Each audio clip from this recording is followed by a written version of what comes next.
এই ভিডিওটিতে আমি ক্লাস 11 অর্থাৎ একাদশ শ্রেণীর প্রথম সেমিস্টারের ইতিহাস পরীক্ষার জন্য একটি অত্যন্ত গুরুত্বপূর্ণ নমুনা প্রশ্নপত্র ও তার উত্তর নিয়ে হাজির হয়েছি।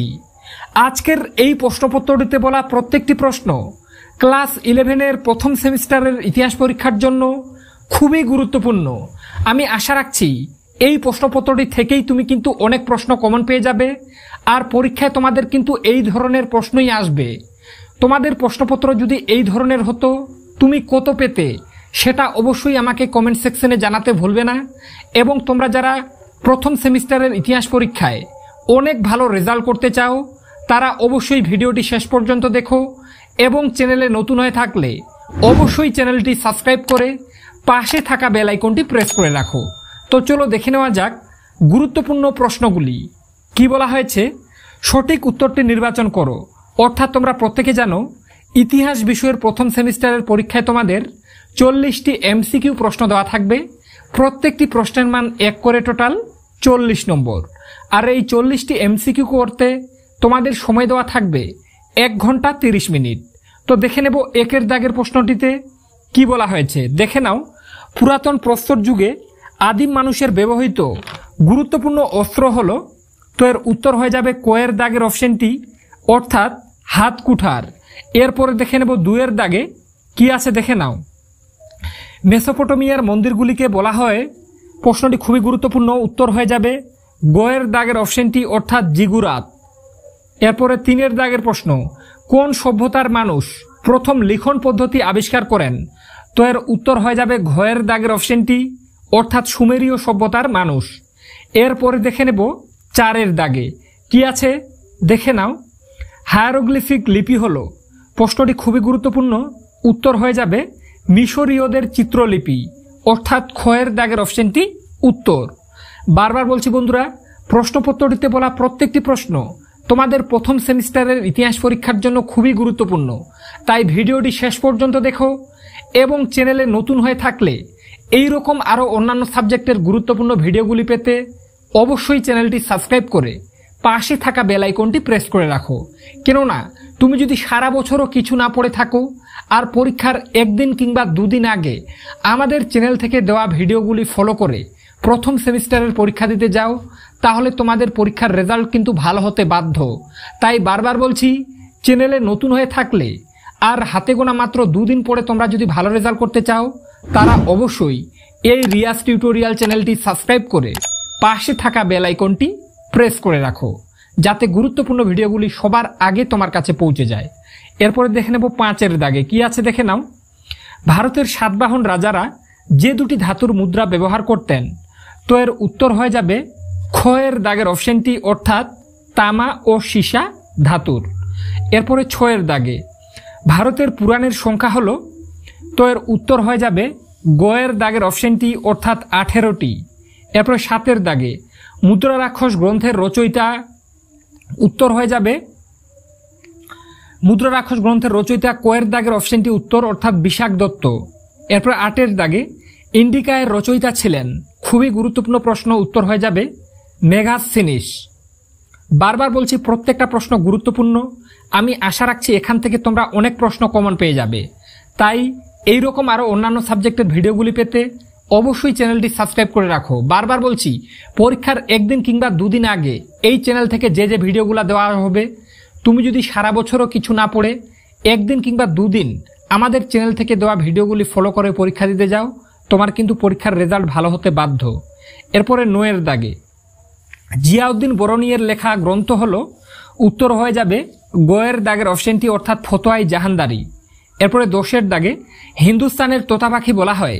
তো এর উত্তর হয়ে যাবে খয়ের দাগের অপশনটি, অর্থাৎ আমির খসরুকে। 11-এর দাগে রোম প্রজাতন্ত্রের রাজধানীর নাম? উত্তর হয়ে যাবে ঘয়ের দাগের অপশনটি, অর্থাৎ রোম। এরপরে 12-এর দাগে রোমের গৃহযুদ্ধ কাদের মধ্যে হয়েছিল? তো এর উত্তর হয়ে যাবে কয়ের দাগের অপশনটি, অর্থাৎ জুলিয়াস সিজার ও পম্পেইয়ের মধ্যে। এরপরে দেখে নেব 13-এর দাগে কি আছে, কে নিজেকে প্রিন্সেপস বা প্রথম নাগরিক বলে ঘোষণা করেন?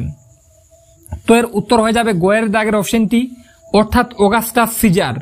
14-এর দাগে পূর্বে রোমে কোন ধর্মের আধিপত্য ছিল? উত্তর হয়ে যাবে কোয়ের দাগের অপশনটি, অর্থাৎ পেগান ধর্ম। আমি আশা রাখছি তোমরা প্রত্যেকে কিন্তু এই প্রশ্নগুলির উত্তর করতে পারছ। তোমরা কয়জনে এই প্রশ্নপত্র যদি তোমাদের স্কুলে হতো তাহলে তোমরা কে কে কত নম্বর পেতে সেটা অবশ্যই আমাকে কমেন্ট সেকশনে কমেন্ট করে জানাতে ভুলবে না বন্ধুরা। বারবার বলছি, আমি আশা রাখছি এই প্রশ্নগুলোর মধ্যেই তুমি কিন্তু অনেক প্রশ্ন কমন পেয়ে যাবে, বা এই ধরনের প্রশ্নই কিন্তু তোমাদের পরীক্ষায় আসতে চলেছে, কেননা প্রত্যেকটা প্রশ্ন খুবই গুরুত্বপূর্ণ। এরপরে 15 দাগে কি আছে? কোন পারসিক সম্রাট জেরুজালেম অধিকার করে নেন? তো এর উত্তর হয়ে যাবে খয়ের দাগের অপশনটি, অর্থাৎ খসরু। এরপরে 16 দাগে উট ও ঘোড়ার পিঠে আরবের অধিবাসীরা ঘুরে বেড়াতেন বলে এদের বলা হয়। উত্তর হয়ে যাবে গয়ের দাগের অপশনটি, অর্থাৎ বেদুইন। এরপরে 17 দাগে কোন দেবীর নাম থেকে ফেব্রুয়ারি মাসের নামকরণ হয়েছে? তো উত্তর হয়ে যাবে গয়ের দাগের অপশনটি, অর্থাৎ ফেব্রিস। এরপর 18 দাগে পেট্রিশিয়ানরা ছিলেন। তো এর উত্তর হয়ে যাবে কোয়ের দাগের অপশনটি, অর্থাৎ রোমের। 19 দাগে ভারতে গান্ধার ভাস্কর্যে যে শিল্পের প্রভাব লক্ষ্য করা গিয়েছিল তা হলো। তো এর উত্তর হয়ে যাবে কোয়ের দাগের অপশনটি, অর্থাৎ গ্রিক রোমান। এরপরে 20 দাগে কোন সম্রাট রোমানদের সন্তান সন্ততিকে দাসরূপে বিক্রির অধিকার দেন? তো এর উত্তর হয়ে যাবে খয়ের দাগের অপশনটি, অর্থাৎ রোমুলাস।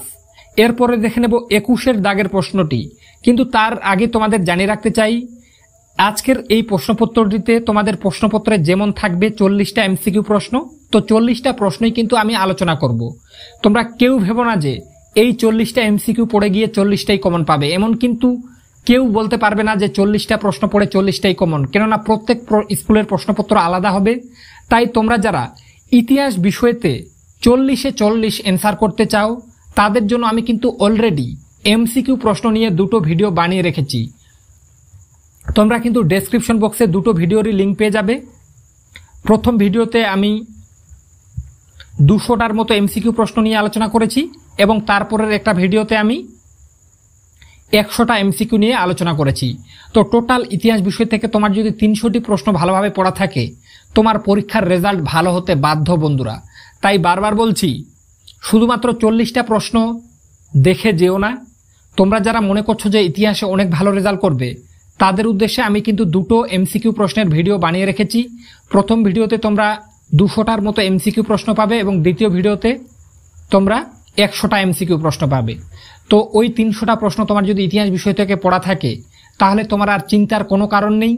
তুমি 300টা প্রশ্ন পড়ে গেলে তুমি একদম চোখ বন্ধ করে পরীক্ষা দিতে যাও, 40টা এমসিকিউ প্রশ্ন 100% কমন পাবে, কেননা প্রত্যেকটা প্রশ্ন বিভিন্ন ইতিহাস বিষয়ের অভিজ্ঞ টিচারদের পরামর্শ নিয়ে তৈরি করা, তাই সেখান থেকে কিন্তু প্রশ্ন কমন পাবেই 100%।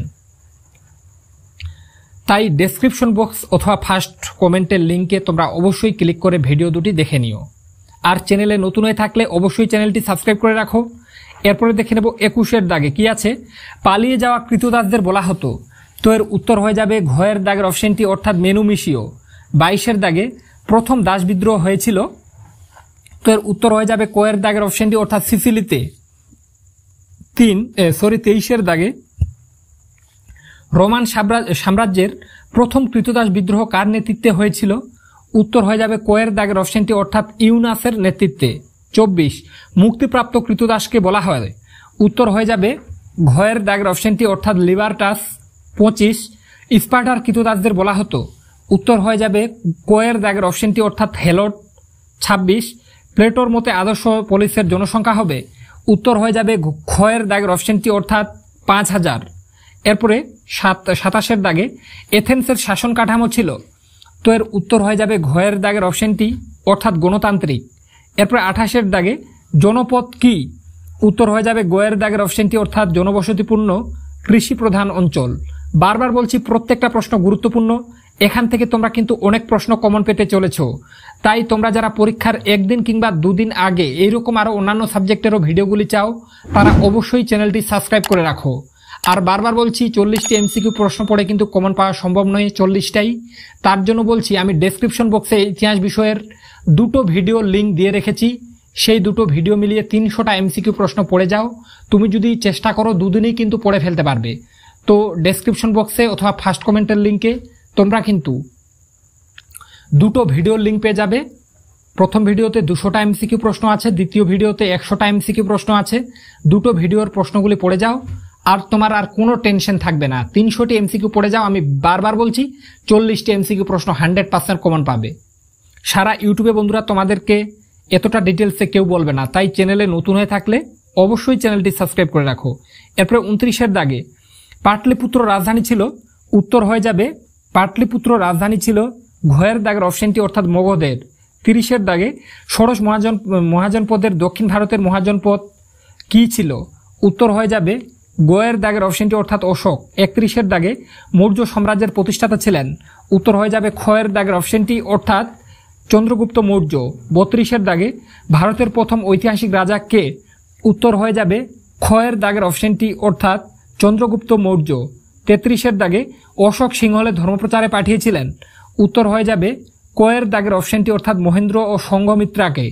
এরপরে 34-এর দাগে গ্রিক দূত মেগাসথিনিস কার আমলে ভারতে আসেন, উত্তর চন্দ্রগুপ্ত মৌর্যের আমলে অর্থাৎ কোয়ের দাগের অপশনটি উত্তর। 35-এর দাগে মৌর্য যুগে ভারতে দাস প্রথার অস্তিত্ব ছিল না বলেছেন, উত্তর হয়ে যাবে কোয়ের দাগের অপশনটি অর্থাৎ মেগাসথিনিস।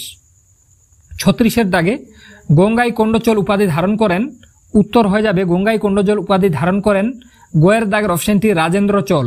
এরপরে 37-এর দাগের প্রশ্ন তার আগে জানিয়ে রাখি, বারবার বলছি তোমরা ইতিহাসে যারা 40টা এমসিকিউ প্রশ্ন কমন পেতে চাও তারা ডেসক্রিপশন বক্সে ইতিহাস বিষয়ের দুটো ভিডিও পেয়ে যাবে। দুটো ভিডিও মিলিয়ে 300টা এমসিকিউ প্রশ্ন পড়ে যাও, তোমার পরীক্ষার রেজাল্ট ভালো হতে বাধ্য। তাই বারবার বলছি ডেসক্রিপশন বক্সে অথবা ফার্স্ট কমেন্টে দুটো ভিডিওর লিঙ্ক পেয়ে যাবে, সেগুলো কিন্তু দেখে নেবে। এরপর 37-এর দাগে পৃথিবীর ইতিহাসে সর্ববৃহৎ সবচেয়ে দীর্ঘস্থায়ী সাম্রাজ্যটি হলো, উত্তর হয়ে যাবে কোয়ের দাগের অপশনটি অর্থাৎ রোমান সাম্রাজ্য। 38-এর দাগে এলাহাবাদ প্রশস্তি কে রচনা করেন, উত্তর হয়ে যাবে গোয়ের দাগের অপশনটি অর্থাৎ হরিসেন। 39-এর দাগে ঐতিহাসিক ভিনসেন্ট স্মিথ ভারতের নেপোলিয়ান বলে অভিহিত করেছেন, উত্তর হয়ে যাবে ঘয়ের দাগের অপশনটি অর্থাৎ সমুদ্রগুপ্তকে। এরপরে সবার শেষের প্রশ্ন অর্থাৎ 40-এর দাগে প্রাচীন ভারতের সুবর্ণ যুগ বলা হয়, উত্তর হয়ে যাবে ঘয়ের দাগের অপশনটি অর্থাৎ গুপ্ত যুগকে। তো বন্ধুরা, এই ভিডিওটিতে যে 40টা প্রশ্ন বলা হলো এখানকার প্রত্যেকটা প্রশ্ন গুরুত্বপূর্ণ। আমি আশা রাখছি এখান থেকে তোমরা কিন্তু অনেক প্রশ্ন কমন পেয়ে যাবে। তোমরা যারা মনে করছো ইতিহাসে 40-এ 40 প্রশ্ন কমন পেতে চাও, 40টিতে 40টি, তাদের উদ্দেশ্যে আমি বলছি ডেসক্রিপশন বক্সে তোমরা কিন্তু দুটো ভিডিওর লিঙ্ক পেয়ে যাবে। দুটো ভিডিও মিলিয়ে 300টা এমসিকিউ প্রশ্ন তোমার যদি পড়া থাকে তাহলে তোমার পরীক্ষার রেজাল্ট ভালো হতে বাধ্য। তাই ডেসক্রিপশন বক্সে অথবা ফার্স্ট কমেন্টের লিঙ্কে ক্লিক করে ইতিহাস বিষয় থেকে দুটো ভিডিও মিলিয়ে 300টি এমসিকিউ প্রশ্ন পড়ে যাও, আর পরীক্ষার পরে আমাকে তোমরা থ্যাঙ্কস জানাতে বাধ্য হবে, বারবার বলছি। তো ভিডিওটির মাধ্যমে আমি আশা রাখছি তোমরা একটু হলেও উপকৃত হয়েছো। ভিডিওটির মাধ্যমে একটু হলেও উপকৃত হয়ে থাকলে অবশ্যই এই রিয়াজ টিউটোরিয়াল চ্যানেলটি সাবস্ক্রাইব করে পাশে থাকা বেল আইকনটি প্রেস করে রাখো। তো আজকে পর্যন্তই, দেখা হবে নেক্সট কোনো ভিডিওতে।